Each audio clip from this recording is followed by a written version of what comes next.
Tied with souls अस्तित्व और अतीत के बीच फौसी रुद्राक्षी की कहानी। रुद्राक्षी को हमेशा से लगता था कि उसका जीवन दो हिस्सों में बंटा है, एक जो वो जी रही है और एक जो उसे पुकार रहा है।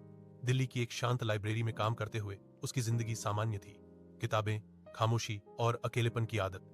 लेकिन पिछले कुछ महीनों से उसे अजीब सपने आने लगे थे। वो खुद को किसी पुराने महल में देखती, हाथों में रुद्राक्ष की माला, आंखों में इंतजार, और सामने खड़ा एक युवक जो हर बार कहता, तुम लौट आई हो। रुद्राक्ष हर बार चौंक कर जाग जाती। एक दिन लाइब्रेरी में उसे एक पुरानी डायरी मिली, बिना नाम की। पहले पन्ने पर लिखा था, हम आत्माएं हैं जो अधूरे वादों से बौंधी हैं। उसकी उंगलियां कांप उठी।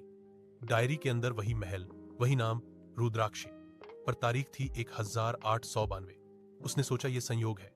तभी लाइब्रेरी में एक नया शोधार्थी आया, आर्यन। जैसे ही उनकी नजरें मिली, दोनों ठिठक गए।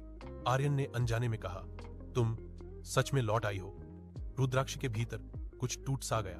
धीरे धीरे सच सामने आया। 1892 में एक प्रेम कहानी अधूरी रह गई थी।